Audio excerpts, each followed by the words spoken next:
ధాన్యం కొనుగోలు కేంద్రాల ప్రారంభోత్సవాలు ఉద్రిక్తతకు దారితీశాయి. రైతుల సాక్షిగా బీఆర్ఎస్ కాంగ్రెస్ నాయకులు మాటల యుద్ధానికి దిగారు. మీరు దౌర్జన్యం చేస్తున్నారని ఒకరు ఆరోపిస్తే మీరే మద్యం సేవించి వచ్చారంటూ మరొకరు ఆరోపించారు. ఓ చోట ఇద్దరు వద్దు అని రైతులే ప్రారంభం చేసుకుంటే మరో చోట మార్కెట్ కమిటీ చైర్మన్ చేతుల మీదుగా ప్రారంభించుకున్నారు. రాజన్న సిరిసిల్ల జిల్లా సిరిసిల్ల మున్సిపల్ పరిధిలోని విలీన గ్రామాలలో ధాన్యం కొనుగోలు కేంద్రాలను ప్రారంభించారు.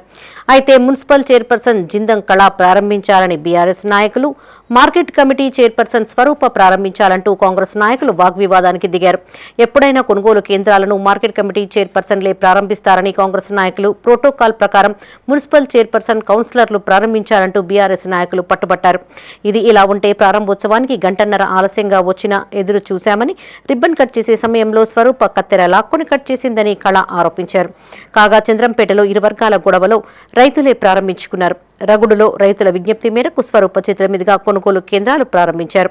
సిరిసిల్లలో కార్యక్రమాలు రాజకీయ వేదికలుగా మారడం ప్రస్తుతం చర్చనీయాంశంగా మారింది.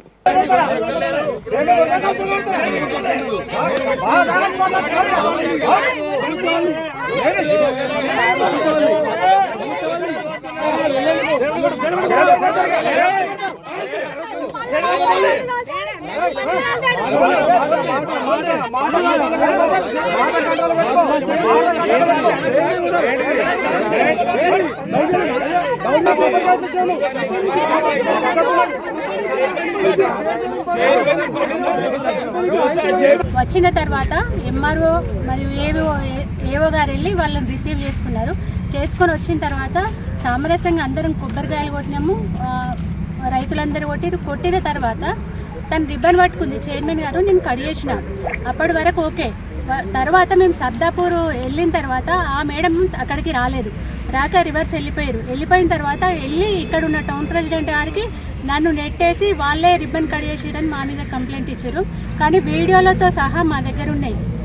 మాకు ఆమెకు దాదాపు ఒక 5-6 ఫీట్ల దూరం ఉంది. మాకును అసలు ఆమె టచ్ కూడా కాలేదు. మేము ఆమె నెట్టేయలేదు, మాకు సంబంధం లేదు. కాకపోతే మేము అక్కడ నుండి మిగతా విలేజ్లు సర్దాపూరు, పెద్ద బోనాల, ముష్టిపల్లి అవన్నీ మేము రిబ్బన్ కట్ చేసుకుంటూ వచ్చినాము. తీరా చంద్రంపేట వెళ్ళిన తర్వాత ఈ టీఆర్ఎస్ టౌన్ ప్రెసిడెంట్ వాళ్ళ కౌన్సిలర్లను వాళ్ళందరిని వేసుకొని బాగా తాగొచ్చారు. తాగొచ్చిన తర్వాత మీరు ఎట్లా కట్ చేస్తారు రిబ్బన్ అని అన్నారు.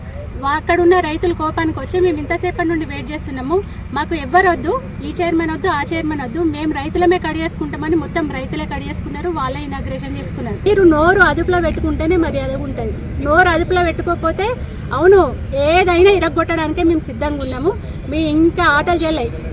మీరు అనుకుంటున్నారు మున్సిపల్ ఫామ్ అయింది అనుకో, కానీ మున్సిపల్ ఎంత దీనమైన స్థితిలో, అధ్వాన స్థితిలో ఫామ్ అయిందో మీకు తెలుసు. పోయినాక మరి గౌరవంగా ఒకరినొకరు గౌరవించుకోవాలి. మరి నేను కొబ్బరికాయ కొట్టినాక వెంటనే ఏఎంసీ చైర్మన్ గారు నేను ముందు రిబ్బన్ కటింగ్ చేస్తానని నాకంటే ముందే తీసుకొని నా పక్కకున్న స్థానిక కౌన్సిలర్ని కానీ మీరు పట్టుకొని నువ్వునే చేస్తా అని చెప్పి ఆమెకు రిబ్బన్ కటింగ్ అయినా కూడా నేను అక్కడ 10 మందిలో విలువ ఉండాలని కూడా మన 8వ వార్డు కౌన్సిలర్ చేతి కూడా నేను పట్టుకొని రిబ్బన్ కటింగ్ చేసి నేను ఎవరిని ఏమో అనకుండా సరే అధికారికి ఫోన్ చేసి మరి ఇది ఎవరి ద్వారా తీసుకుంటారు, మెట్మానా ఏఎంసీ ధరనా అడిగి నేను చప్పుడుగా ఇంటికి వచ్చేసిన. 12వ వార్డులో కూడా ధాన్యం కొనుగోలు కేంద్రానికి వచ్చి మరి కొబ్బరికాయ కొడుతుండగా దౌర్జన్యంగా మరి ఏఎంసీ చైర్మన్ వాళ్ళ భర్త ఆమె మరి నోటికి ఎంత వస్తే అంత ఒక గౌరవం లేకుండా ఒక హోదాలో ఉన్న మనిషి మాట్లాడే మాటలు మాట్లాడలేదు. మరి ఆమె నోరుకు ఆమెకే వదిలేస్తున్నా. మా పార్టీ పక్షాన మేము గౌరవనీయులు మన జిల్లా కలెక్టర్ గారి దృష్టికి తీసుకెళ్లినా మరి ఇట్లాంటి మాటలు మరి అది ఎవరి ద్వారా ధాన్యం కొనుగోలు చేసుకుంటారని చెప్పడం జరిగింది. మరి గౌరవనీయులు మన జిల్లా కలెక్టర్ గారు దీన్ని పూర్తి స్థాయిలో పరిశీలించాలని కోరుకుంటున్నాం.